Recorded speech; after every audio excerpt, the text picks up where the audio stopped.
Biruniers, kalian pasti mengetahui ketika hewan memiliki anak pasti melalui perkawinan. Namun, kalian mengetahui tidak apabila hewan tanpa melalui perkawinan bisa memiliki anak atau tidak? Nah, kalau ingin tahu jawabannya, saksikan video berikut.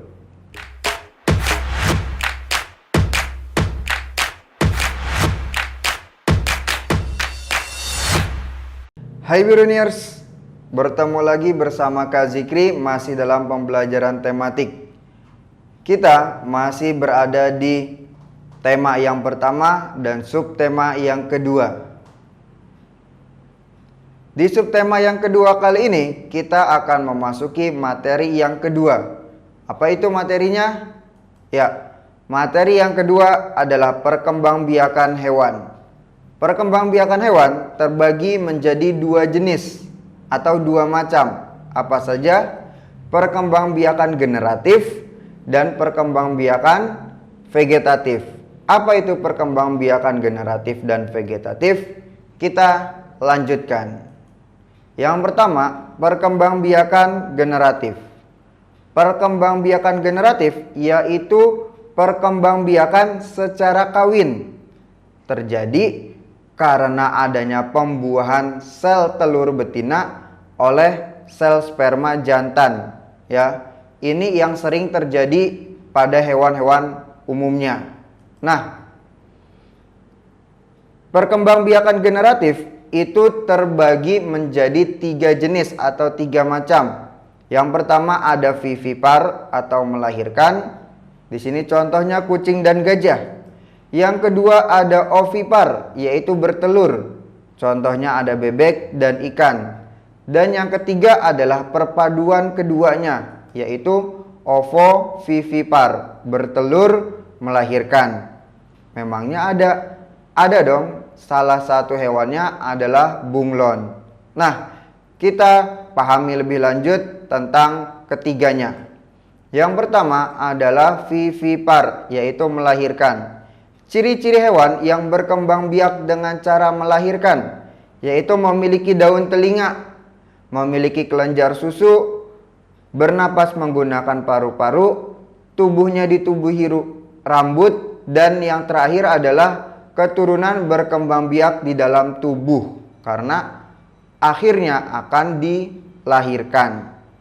Contoh hewannya yaitu kuda, sapi, lumba-lumba, dan masih banyak lagi. Nah, kita masuk ke yang kedua, yaitu ovipar, bertelur. Hewan yang perkembangbiakannya dengan bertelur memiliki ciri-ciri: mengerami telurnya, tidak memiliki daun telinga, tidak memiliki kelenjar susu, dan tidak menyusui anaknya. Hal ini bertolak belakang dengan vivipar. Kalau vivipar memiliki daun telinga, sedangkan ovipar tidak. Kalau vivipar memiliki kelenjar susu, sedangkan ovipar tidak. Kalau vivipar melahirkan, tapi kalau ovipar mengerami telurnya. Nah, ovipar contoh hewannya adalah ayam, bebek, burung, dan lain-lain. Jenis yang ketiga atau macam yang ketiga adalah ovovivipar, bertelur melahirkan. Cirinya yaitu embrio berkembang dalam telur, tetapi telur tetap berada di dalam tubuh induknya. Berbeda dengan ovipar. Ovipar keluar dari tubuh induknya, embrio akan berkembang di situ. Tapi kalau ovovivipar, telur masih berada di dalam tubuh induknya dan embrio berada di dalam cangkang telur. Ciri yang kedua, cadangan makanan diperoleh dari dalam telur, bukan dari dalam tubuh induknya. Walaupun telur berada di dalam tubuh induknya, tetapi sudah disediakan makanan di dalam cangkang telurnya dan berkembang di situ. Nah, ciri hewannya yaitu ular piton, ikan hiu, kadal, ikan pari, kuda laut, dan bunglon.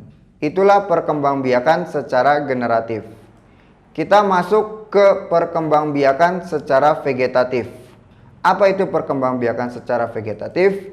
Ya, perkembangbiakan hewan tanpa perkawinan. Jadi tidak ada pertemuan antara sel telur betina dengan sel sperma jantan.